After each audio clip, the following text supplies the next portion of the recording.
who is someone that in or around, you know, the game or let's say basketball because basketball podcast. So basketball specifically, or in your field that you feel like is like underrated. So here's an opportunity to give them their flowers and just say, hey, you know, from my point of view and what I've seen, this player, this coach, whoever, or another journalist or media personality, whoever, it's like they're a little underrated, or you just appreciate them so much you want to give them the flowers. So who is someone that you want to give that to? Yeah, so many people that I've just looked up to, in this space. But I personally, I would give my flowers to Dawn Staley. I just think that she just embodies what it is like to be yourself and continue to be yourself despite what media says about you. And I mean, she's had to fight and is still fighting for a long time. Media has a perception of her that they wouldn't of white coaches. um, and she doesn't even do half of what they do. She's literally just her calm self.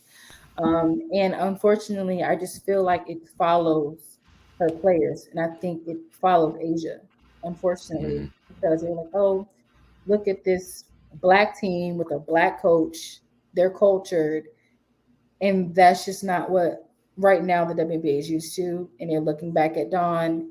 That is why I feel Asia is in this position right now. Mm-hmm. And I just think it's kind of like they don't have a choice, but they don't want to. That's just how I feel about it. But yeah, I mean, just Dawn just being herself, and I've met her. I've met her quite often, Mm-hmm. and she's just the best person ever to talk to. But she's just very she's I mean, on the court, of course, she's fierce, but Yeah. she's very mild mannered. Just all she wants to do is coach and motivate. So she gets my flowers. Yeah, I saw some posts one day. Some WNBA page posted like, "Is Dawn the greatest WNBA player turned coach?" And I was Hmm. like, "No, she's probably the greatest player turned coach. Period. I don't care Yeah, what sport. I don't care what gender. She is the goat from A to B." yeah, And I don't think that's a debate. To be real with you, like as a player, she was Olympic. She did everything in college, everything in pro. Now she's coaching the number one team in the country. And like, come on, man. Like, exactly. come on, man. Like, not too many people can say they were great as a player or as a coach, and she's been top tier in both of them. So Right. Hmm. Dunn has all my respect. Like this. And she's I not, mean, she's gonna talk to you. She takes the time out to do that. She's not, anal. I mean, she's just a great all around person. Because people who have that, they kind of don't talk to me, but mhm. she is just so down to earth, and it's amazing to see. Yeah. I hope one day I can get the opportunity to meet her and just be around her for a second because she seems like the type of person that just has a certain energy about her that you just can't help but gravitate towards too and just Yeah, like respect. yeah, Like it's she's just very I don't know. warm. Yeah, she's a warm light about her. It's just Yeah, I don't know. So um hey, relax. It's okay. Listen, I understand that your goal is so big that it just feels daunting. It just feels overwhelming. Like you're trying to get to the NBA, you're trying to get to the WNBA. You're trying to play D1 college ball. I understand sometimes that feels like a lot. But listen, you're not gonna make that jump from now tomorrow to be to the league or be in D1. So let's just slow down and focus on the whole journey. Enjoy where you're at right now, but don't get too comfortable. You have to still keep working. You still have to make some type of progress and still keep growing. All you gotta do is think about this. If the minimum I can do today is get 1% better, you winning. Because there are some people gonna take a step backwards. There are some people that's gonna stop and just be equal. But technically you're not gonna be equal because I'm getting better than you, so it means you fell backwards now.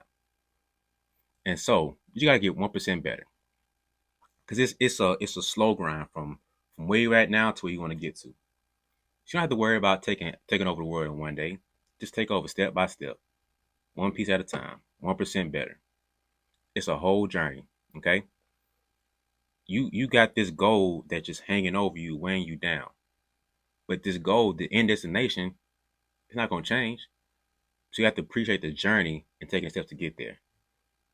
You're a marathon runner, but the whole marathon is about focusing on that next step. So I need you to go ahead and look at whichever one you want. You can get this one of the other ones. But I need you to get this reminder for you. Get you a hoodie, a t-shirt, whichever one, as a reminder that progress is my only goal. And progress don't mean I'm perfect. Progress don't mean I'm there. Progress means I'm getting better. Because better and better adds up to being the best you that you can be. But the best is not existing because you're always going to get better. So get you this peaceful reminder right here to say, hey, all I gotta do is be a little bit better, 1% better, and I'll get to that goal at some point. So remember, it's about the entire journey and not just the end goal. Because progress is the only goal.